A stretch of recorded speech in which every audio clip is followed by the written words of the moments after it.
All right, let's talk about it. Darth Vader, when you think of him, what comes to mind? Probably not warm hugs or bedtime stories, more like heavy breathing, a scary black helmet, that whole force-choking thing he does when he's had a rough day at the office. It's a look, it's a whole vibe. He walks into a room and the temperature drops. The guy's got a theme song, I am your boss and I am not happy with your quarterly report. It's no wonder people see him as the ultimate bad guy. He's got the whole package. Cape, voice, army of stormtroopers who can't seem to hit anything. It's intimidating stuff, folks. And let's be real, his resume isn't exactly glowing with positive recommendations. Blew up Alderaan. That's a tough one to explain in a job interview. Froze Han Solo in carbonite. Not a great way to meet your daughter's boyfriend for the first time.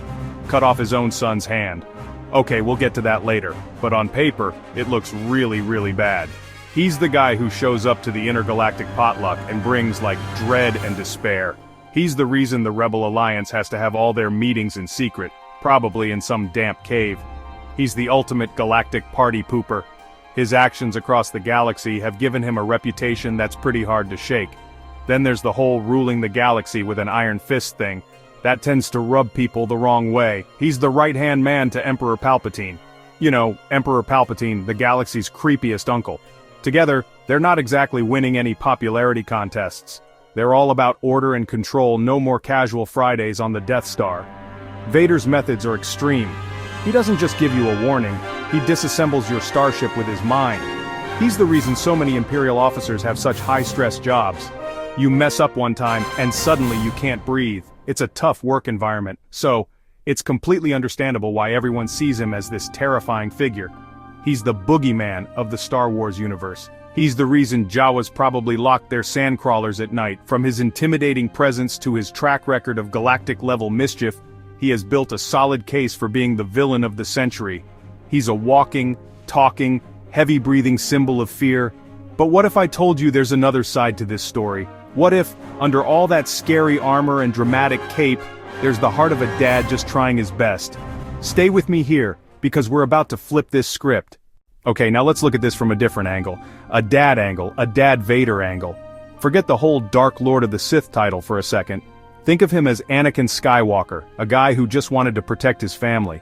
Everything he did was driven by a fear of losing the people he loved. A little misguided? Absolutely. Did he take things way too far? Oh, 100%. But the motive? It was love. He was so scared of losing Padme that he made a deal with the galaxy's shadiest politician, like taking out a really bad loan. He messed up big time, but his heart was initially in the right place. Think about it. When he finds out he has a son, what's his first instinct? He wants to connect. He delivers the most famous family reunion line, I am your father. Timing terrible. He'd just cut off Luke's hand, but look at his offer. Join me, we can rule the galaxy as father and son. Not an internship, a full partnership. He sees Luke's potential and wants a family business. He even brings him to meet the CEO. It's the ultimate take your son to work day. And don't forget the Luke situation. He could have destroyed him. The Emperor wanted Luke gone. Vader protects him. He tells the Emperor he's just a boy. He tries to turn Luke, twistedly, to save him from Palpatine. He's playing the long game, complicated, dysfunctional, but real fatherly protection. Basically, back off my kid. That takes guts. When your boss shoots lightning, Vader's a motivator. He pushes Luke to be better. Think of their lightsaber duels. He's testing him, training him, showing him what he can do. The Force is with you, but you are not a Jedi yet. Classic dad talk. Galactic, you got a B+, you can do better. Tough love, mentorship. He's teaching power, control, destiny, very hands-on parenting, maybe a little too hands-on. Let's dive deeper into this tough love parenting style. It's not for everyone, I get it. But Vader was dealing with some pretty high stakes. He was trying to manage a galactic empire. He also discovered he had a son trying to overthrow his operation. It's a stressful situation for any parent. When he cuts off Luke's hand, it's shocking. But was it just pure evil, or a desperate, last-ditch effort to get his son to stop fighting and listen? It's the galactic version of taking away your kid's car keys. You're grounded, Luke, no more X-Wing for a month. And think about what you've done. He also provides his kids with amazing opportunities, think about it. Leia was raised as a princess on Alderaan. She became a respected senator, she became a leader in the Rebel Alliance. Of course, Vader didn't know she was his daughter then, but give him retroactive credit. And Luke, from a farm boy to a Jedi Knight. Vader's presence pushed Luke to become one of the most powerful heroes. He gave his son a purpose. He gave him an epic story. Without Dad Vader, Luke might still be on Tatooine, racing his land speeder and complaining about power converters. Vader even tried to warn Luke. During their duel on Bespin, he was practically begging him to join the family business. He laid out the whole plan. They could bring order to the galaxy. They could end the conflict. They could do it together. He was offering him the keys to the kingdom. What teenager doesn't want to rule the galaxy with their dad? Okay, maybe most of them. But the offer was sincere. He saw a path for a powerful, united family. He wasn't just thinking about himself, he was thinking of their shared future. It was his version of a heartfelt, if slightly terrifying, father-son chat. And through it all, there's a clear, unspoken bond. Even on opposite sides, you feel their connection. Luke never gives up on the idea there's good in his father, and Vader, despite the dark side bluster, can't destroy his son. He sees himself in Luke, the same passion, the same power. He's secretly proud. It's like watching your kid play on the rival team. You root for your team but hope your kid scores a touchdown. That's Dad Vader, watching Luke from under that helmet. Now we get to the grand finale. The big moment. The scene that makes every Vader is a villain argument fall apart. We're on the second Death Star. The Emperor zaps Luke with Force lightning. It looks like it's all over for our hero. Luke is screaming, "Father, please, help me!"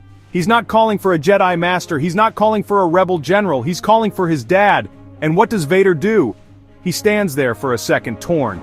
You can practically hear the internal debate happening inside that helmet. Do I listen to my boss, or do I save my son? It's the ultimate workplace dilemma. And then, he makes his choice. He chooses his son. He grabs the Emperor, the most powerful and evil being in the galaxy, his master for decades, and yeets him down a reactor shaft. It's the most epic, get away from my kid moment in movie history. In that one act, all the bad stuff, all the mistakes, all the force choking, it all melts away. He throws away his power, his position, and his own life to save Luke. That's not the act of a villain. That is the act of a father. That is pure, unconditional love. He saw his child in pain and did the one thing that mattered. This wasn't just a spur-of-the-moment decision, it was the culmination of his entire journey. Luke's faith in him, his refusal to believe his father was truly gone, is what made it possible. Luke showed him that there was still good in him, and in the end, Vader proved him right. He reclaimed his identity as Anakin Skywalker, not for himself, but for his son.